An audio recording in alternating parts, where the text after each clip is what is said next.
Bro எதுக்காக உடம்பு முழுக்க எலுமிச்சை பழம் குத்திட்டு போயிட்டு இருக்கீங்க? ப்ரோ இது சாங்கியமா நம்ம இது நம்ம வருத்தம் வேண்டுதல் பண்ணிட்டு குழந்தையில இருந்தே பண்ணிட்டு இருக்கோம். சின்ன வயசுல இருந்து வேண்டுதல் பண்ணிட்டு இருக்கோம். இப்போ இந்த எலுமிச்சை பழம் குத்திட்டு எங்க போயிட்டு இருக்கீங்க ப்ரோ? இப்போ வந்து இது ஏன் நடக்குதுன்னா, சிவராத்திரி அன்னைக்கு விஷ்ணு வந்து இவருக்கு ஒரு சாபம் விட்டுருப்பாரு சிவனுக்கு. அதால வந்து அது அங்காளமான காளியா உருவம் எடுத்து அது அந்த அவங்க விட்ட சாபத்தை இறங்கி இது பண்ணுவாங்க. அதுதான் மயான கொள்ளைன்னுவாங்க. அதுக்காக நம்ம அந்த இதுக்காக உருவம் செஞ்சு இது பண்ணுவாங்க. இப்போ வந்து பாத்தீங்கன்னா இந்த மாதிரி குத்தின்னு மயான கொள்ளைக்கு போயிட்டு இருக்கீங்க. சரி, இப்போ உடம்புலாம் குத்திட்டு இருக்கீங்களா? வலிக்கலையா? அது வலி தெரியாது ப்ரோ. வலி தெரியாது.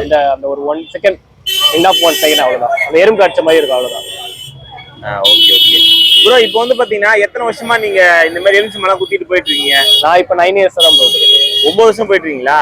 உங்களுக்கு இந்த மாதிரி குத்திட்டு போன மகிழ்ச்சியா இருக்கா? ப்ரோ, இந்த ஒரு வாரம் விரதம் இருந்து தான் அந்த பழமே குத்துவோம். ஒரு வாரத்துக்கு வந்து ஒரு வேளை மட்டும் காலையில மட்டும் விரதம் இருப்போம். இப்போ வந்து ஒரு நாள் மட்டும் ஃபுல் டே விரதம் இருப்போம். சாயந்தரம் மசாலாக்குள்ள போயிட்டு அந்த இது கலைக்கிற வரைக்குமே, மயில சூற வர்ற வரைக்கும்.